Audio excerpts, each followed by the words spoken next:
What's up, everyone? So we're back in Cali. It was a nice trip to Oregon. What an amazing, travel. What an amazing journey. What an amazing road trip, man. This is something that I wanted to do.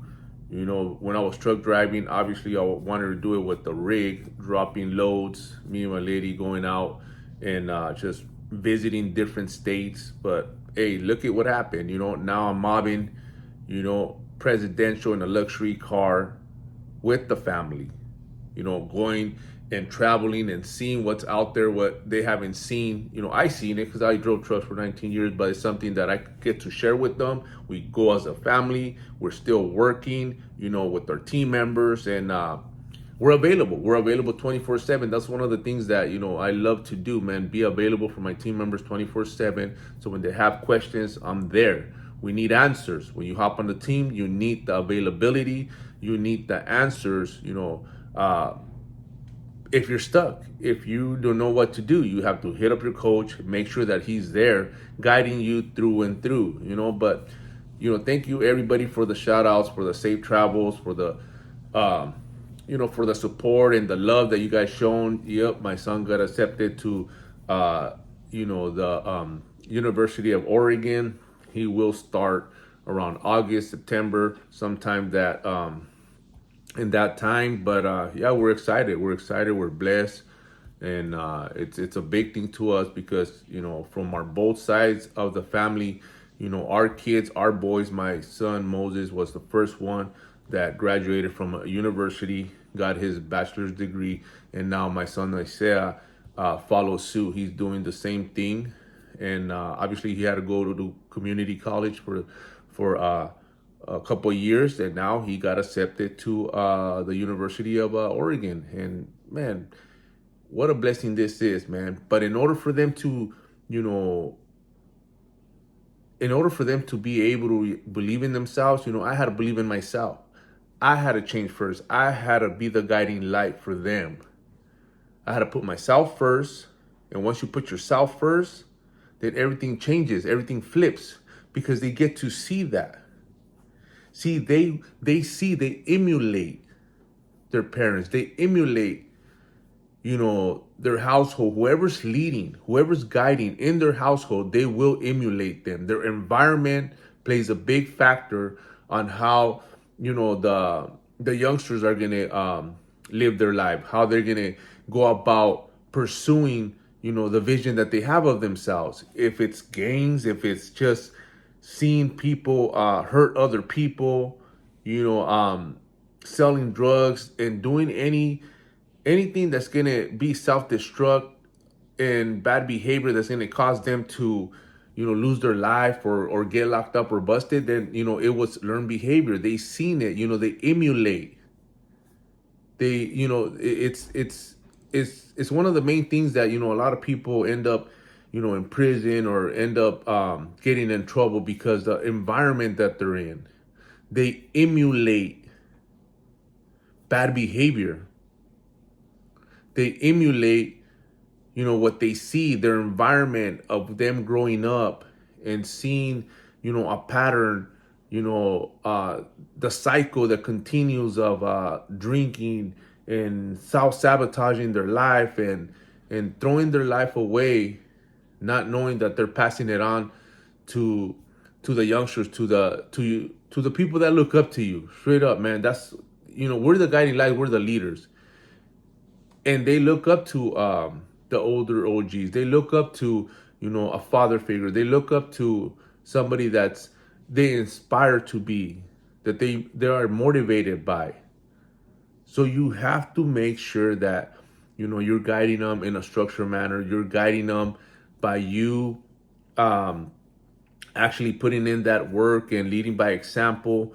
And most of the time, if they don't gravitate towards that, if they have their own vision of who they want to be or what they want to do, at least you didn't guide them the wrong way. At least, you did your best, by working on yourself, creating the 10.0 you through and through.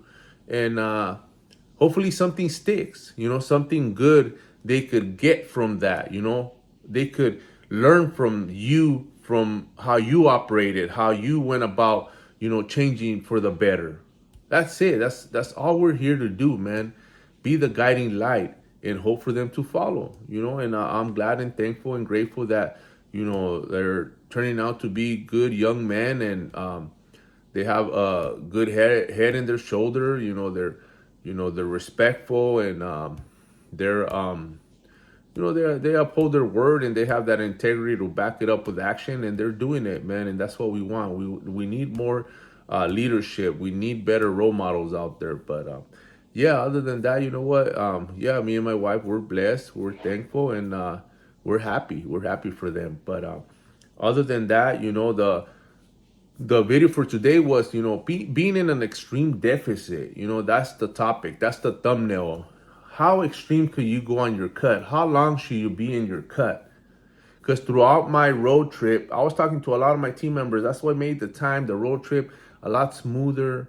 We had multiple stops. We went and ate. We went to these truck stops. That they have out there in the highway.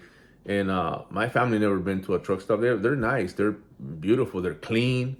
They have a lot to see, and little knickknacks, that you could buy, and then food that you could get, obviously in a structured manner. We know what to eat now, and yeah, it was amazing, man. But throughout my drive up there and back, I was talking to a lot of my team members. I have a few of them in an extreme cut. Obviously, we start them high, and then we just keep chopping, and we keep pushing. It depends how far you want to take it. A lot of my team members, and you guys seen on my platform, my transformations are mind blowing. They go from losing 100 pounds to straight rip, chop, dice, six pack out, and it's a good thing to see, man. It's a cool thing to see. It's a awesome thing to see when you could change somebody for the better. But a lot of my team members, they always ask, how far do I have to go? What's the body fat percentage, that you want me at, coach? They start feeling fatigue. There's little symptoms here that I start knowing, and that they're a red flag to me. How they come and complain about hunger, discomfort, low libido, physically and mentally drained. Their attitudes changing, all that is hungry. They're hungry. They're angry is what we call it. They're hangry. But they're also in an extreme deficit, and obviously you cannot be in a extreme deficit for that long. Your hormones are gonna suffer. Your hormones are gonna drop. Your libido is gonna drop. You're gonna feel like shit. But we don't keep you there for a long time. That's why we monitor them, every week, and I always tell my team members, let me know, give me heads up, because that's not a good place to stay for a long time. Obviously, when you reach that pinnacle, when you reach that point, we got to make minor adjustments, or you are ready to start your reverse, meaning that we're pulling all the fat. At a certain point, the body is just utilizing, all that energy that's been stored there for a long time, which is fat, and you're gonna feel uncomfortable. It's gonna be, it's gonna be a tough time. That's when they say, you're paying the piper. We're here. We got to pay our dues for you to take it to that level. It's almost like a competition level. Anybody that's done bodybuilding and got shredded to an extreme, which I did it. It's not a nice place to be. You are suffering, you are struggling, and that's another level. It's another level, and you got to monitor that level. You got to be very aware and careful of how long you're in a deficit for. That's why bi-weekly we always check in, see how everything is, how you're feeling. Everything plays a big factor, and that's when when to call it quits. And start.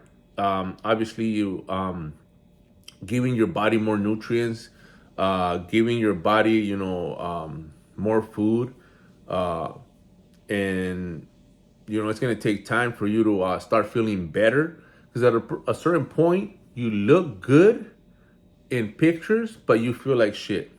If you ask anybody where they're like ripped, dice chop, any guy that's been bodybuilding or has been in the fitness industry for a long time and that did an extreme cut, they'll tell you, that picture right there, I felt like shit. Yeah, I look great, but I didn't feel great, and that's what it takes, when you go take it to that level and that extreme level of you just being depleted in a deficit just to pull all the fat, as much as possible. And sometimes there's still that one, little bit of fat, but all that is going to go away. Once we start reversing, that shit goes away because your body's still working. It doesn't stop working, but we do our best. The first time we cut, we try to take it as far as we can and do our best. And then, we don't have to do that extreme cut again. On a mini cut, it won't be an extreme cut no more. So we always want to take it and push our limits the first time that we're cutting, because once you do it for the first time, you don't have to like go and go to that extreme again.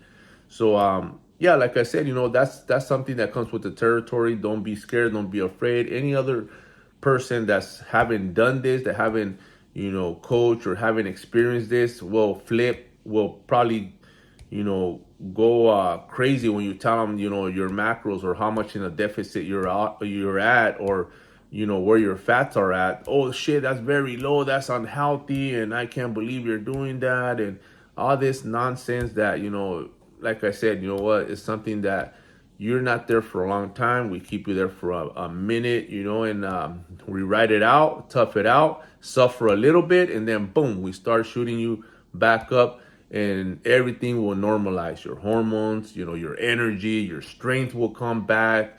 You start feeling all your muscle glycogen, because you're eating more, so all the muscle bellies start getting fuller. You look healthier, you look better, you don't look all drained like a groundhog and greyhound and shit. It's what they call it, the greyhound look, where you're all depleted. But yeah, that's when people start hearing the most negative comments, the most hate, or just people start putting their 2 cents, and all of a sudden it throws you off your game, or they convince you to quit. And nah, man, like I said, man, always have my team members back. You just got to know what you're doing, make sure that you're monitoring that, and you keep your sanity.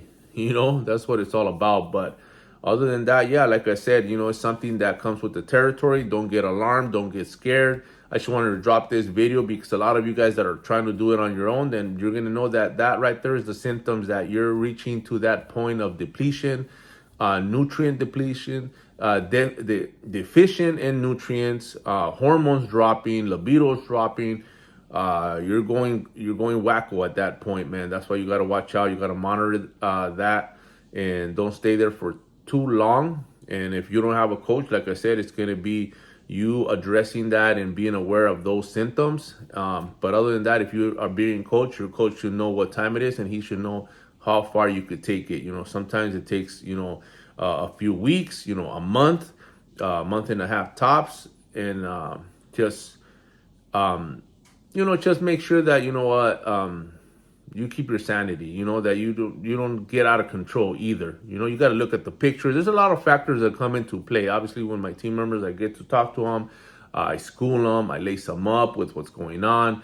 We look at their pictures, and we make sure we're on the same track and that everything's being checked, and like I said, that's when what you should be doing, and that's when that the coach that you have knows what he's doing. Like I said, here I have a lot of testimonials. I got a lot of transformations that are a proven example that we know what time it is. But other than that, you guys know where to find me. If you guys need help with anything, mindset, fitness, nutrition, hit me up. Hit that link in my bio and reach out.